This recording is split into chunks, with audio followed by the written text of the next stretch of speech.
Welcome to a new story made by Oracle One. Title: The Library of Hope. Emily Hart had always been drawn to the quiet sanctuary of libraries. For her, the delicate rustle of pages and the faint scent of aged paper held promises of adventures and mysteries waiting to be unraveled. Now, in her final year as a graduate student in English literature, Emily was assigned a peculiar task: to organize the dusty, forgotten archives of the town's century-old library, a place named Hopewell Hall. Hopewell Hall was a towering, ivy-clad building that resembled a castle more than a mere repository of books. The structure itself seemed to hum with secrets. Emily had spent her childhood afternoons lost among its sprawling shelves, where time felt as though it slowed down, almost pausing to listen to the stories yearning to be told. Her task, however, was far from leisurely reading. The archives housed thousands of volumes dating back hundreds of years, many untouched since the library's earliest days. Dust motes floated lazily in the shafts of sunlight piercing through stained glass windows. The air was thick with the collective memory of the past. On her first day of work, Emily began by sorting through a neglected corner of the archives, an assortment of leather-bound tomes with cracked spines and brittle pages. Among these was a collection of books from the early 1900s, a particularly fragile set with gold-embossed titles. As she gingerly opened one, a volume of poetry, the edges of the pages bore small, handwritten notes. Scribbled in a fine, looping script in the margins were musings and thoughts, some poetic, others almost like letters. Curious, Emily read one note. Look beyond the printed word. Stories exist between the lines. It was signed with just the initial, E. Intrigued, she flipped through more pages, discovering similar notes scattered through the book, each carefully penned, each signed with that same initial. The words spoke directly to her, as if the author were holding a conversation across time, a bridge from one soul to another. Over the next few days, Emily scoured other books from the same collection. To her amazement, the marginalia appeared in more volumes: poetry, philosophy, history, all inscribed by someone who had spent hours reflecting alongside the greatest minds of their era. The notes hinted at a life filled with deep yearning, quiet heartbreak, and a relentless pursuit of hope. One note caught her eye particularly: beneath the oak in the garden, a secret lies buried. Those who seek with open hearts shall find it. A chill ran down Emily's spine. Hopewell Hall had a sprawling garden outside, now overgrown but still housing a magnificent old oak tree. Fascinated by what seemed less like mere annotations and more like a treasure hunt, Emily spent lunchtime wandering the garden.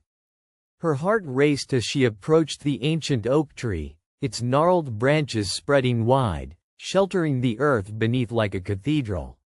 She brushed aside fallen leaves and noticed a small, weathered box half buried by the roots. Her fingers trembled as she pulled it free and gently lifted the lid. Inside was a bundle of yellowed letters bound by a faded ribbon, and a delicate silver locket, its surface etched with intertwining vines. As she unfurled the first letter, she realized she had stumbled upon a forgotten romance, one carefully hidden away for decades. The letters were written by a man named Gabriel, a local poet and scholar from the early 1900s, who had worked as a librarian in Hopewell Hall. His words spoke of a love he could never reveal openly, a love that blossomed in secret amidst the whispered knowledge of the library's hidden corners. The letters were addressed to a woman known only as E. Emily's mind raced. Could these have been the very notes she had found in the margins? Was E the mysterious author of the marginalia? So many questions bubbled within her, pulling her deeper into this poignant, secret world. She was determined to uncover the full story behind Gabriel and E, and perhaps, in unraveling their fate, she might understand something about her own heart, which had lately been restless and searching.